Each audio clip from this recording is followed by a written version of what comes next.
Welcome back once again to Power Director Made Simple. Today's video and the next one in this three-part series will discuss the basics of creating and modifying both solid and gradient color boards.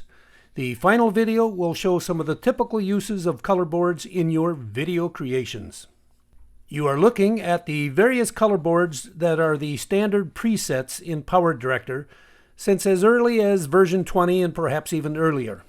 There are two main types consisting of 21 solid colors and 30 gradient color boards. You can add as many custom boards as you want, either solid colors or gradients. Now, one thing has changed from earlier versions is that the color boards no longer have any visible name.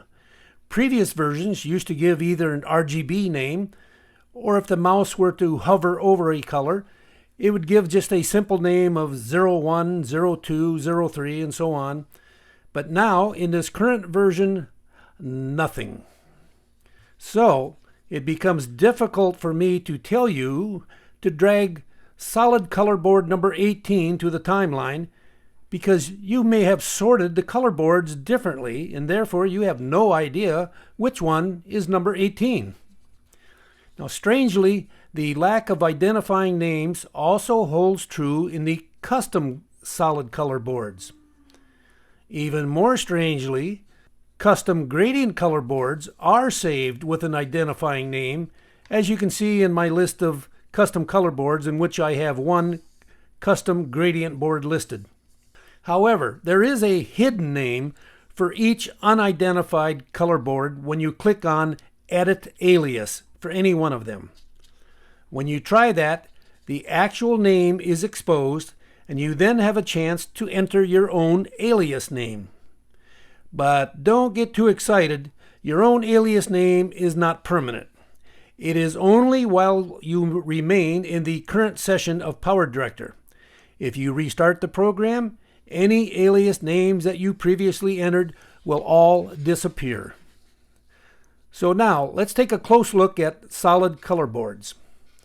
I'm going to drag down the 10th solid color to the timeline, which is a deep purple. In the timeline, you can now see the hidden name of 810103, which are the actual red, green, and blue values.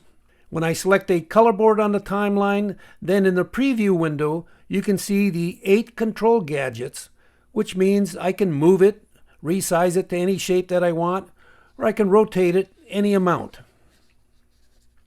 Now, that was from one of the existing preset solid color boards. Let's now create a new custom color board by clicking the icon at the top and selecting for a solid color board. A common Microsoft Color Picker window opens. This is the same color picker for Microsoft's Paint program in Windows 10. There are really 4 different ways to choose a color here, all depending upon how precise your color choice needs to be. This color picker window works perfectly, but I sometimes think that the layout is a little confusing. Now, there are 4 distinct methods of making a choice from this color picker window. Number 1, choose from an existing basic color or existing custom color. Number 2, choose from the color spectrum. Number 3, select from the screen using the eyedropper tool. And number 4, input an exact RGB, HSL, or hex code. Don't worry if any of that sounds confusing or you don't understand it. We'll get to it in just a little bit. Now, method number 1, it's the easiest, is to just pick one of the existing basic or custom colors. Then click OK. And there, you have a new custom color board. Method number 2, it's the next easiest, and that is the pick from the color spectrum. But not too many really know how that works. It's really quite simple. First, click anywhere in the spectrum that represents the closest indicator of the color that you want, such as maybe a muddled red color down along the lower left side. Notice the newly created color so far as it appears in the square called New. Now the next step is to change the luminosity value of that dark brown to the shade that you would want. I'm going to pull the arrow upward, and as I do so, watch the luminosity value change as the shade gets lighter and lighter. I'll stop somewhere with a luminosity value near the middle when I get to a color that sort of looks like chocolate milk. If I were to click right now on the Add to Custom Colors, be aware that this adds it to the color picker list of custom colors. It does not add it as a custom color board in PowerDirector. If I now click on OK at the bottom, then I have successfully added another custom color board to the media library where it appears pre-selected and displayed in the preview window showing the milk chocolate color. Now method number 3. I'll create another new color board using the next easiest method, which uses the eyedropper from the screen.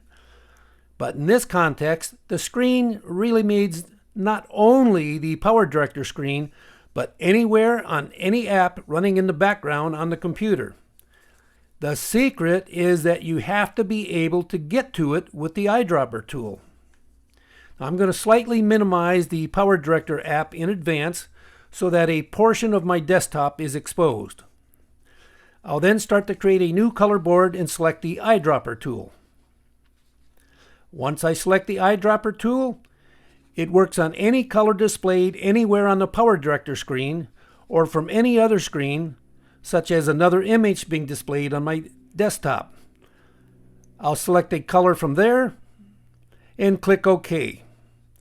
That new color is added as another custom color board. I'll remaximize the PowerDirector screen for now. And finally, the last method, number 4. It's actually the somewhat hardest method, and that is to input an exact value for either of the red, green, and blue, or the hue, saturation, and luminosity values, or a hex code value. These numbers will result in the most accurate choice of a color. Now here's an example web page that I commonly use for help with determining these values, especially the color names page on this site. Don't worry about knowing anything about what hue, saturation, and luminosity means.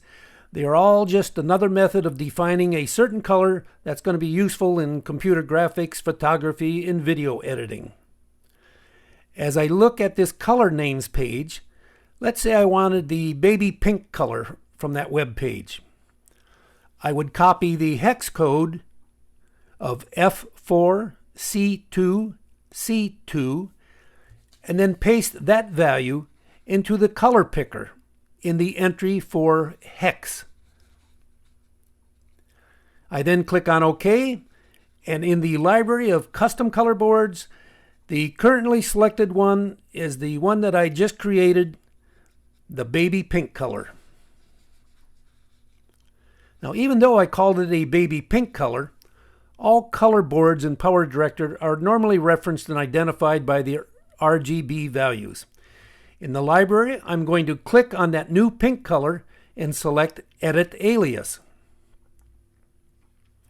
There, you'll see the original source name of 244.194.194, which are the RGB values for that computer-friendly way of giving those same numbers in a hex code. Right now, I'm going to change the alias to Baby Pink.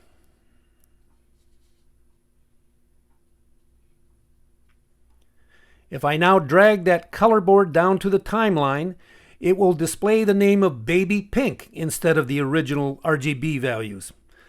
Notice that when I drag down the preset deep purple color, it displays the RGB values as a name. So far, notice that whenever a new custom color board was created, it was automatically saved to the custom color board section in the media library. There is no specific option to save or save as. So once I clicked OK on that color picker, that new color board was automatically created. Now here is one minor pitfall that you might fall victim to. If you were to right-click on any color in the timeline and select Change Color, you'll go through the same color picker choices as before, except this time when you click on OK, that new color will not be automatically saved. That's an exception to the rule of the automatic save. So let's try that out and see what it looks like. I'll select the deep purple color on the timeline. I'm going to right-click and select Change Color. That usual color picker window opens. And this time, I'm going to increase the luminosity to a much lighter shade with a value of 175. I'll then click on OK. Now here is that exception in effect. Even though I just clicked on OK, that new color was not created in my list of custom colors in the library. Even though there is a brand new color board on the timeline. Strange, isn't it? And before I do anything else, I think I'll give that new light purple color on the timeline a new name. Let's give it a name by right-clicking on it and selecting Edit Alias and entering in a very unique name like, I don't know, how about light purple?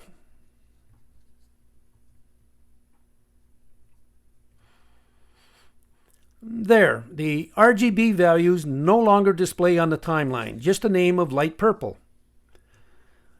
But what if I now decide that I like it so much that I want to save that light purple permanently as a custom color board? How can I do that when I no longer know what the RGB values are? How can I recreate the same exact shade if I no longer remember those values that I originally put in?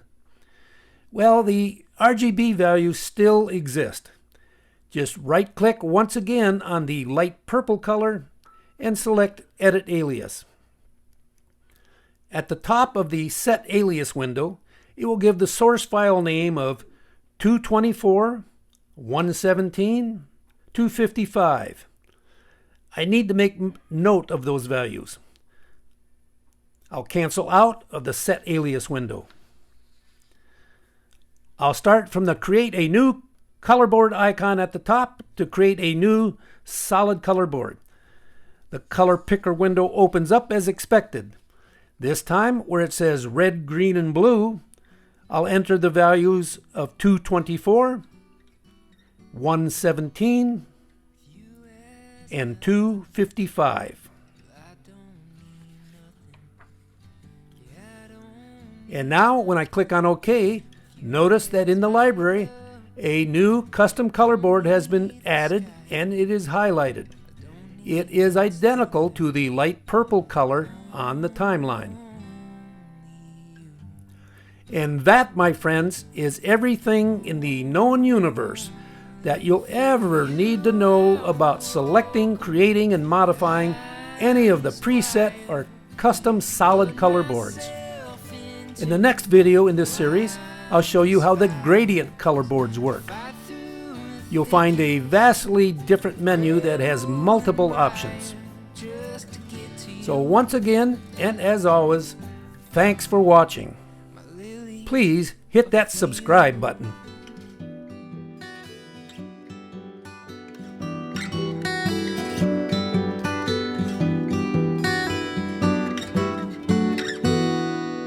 With you as my love, what time does not take.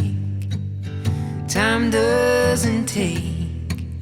With you as my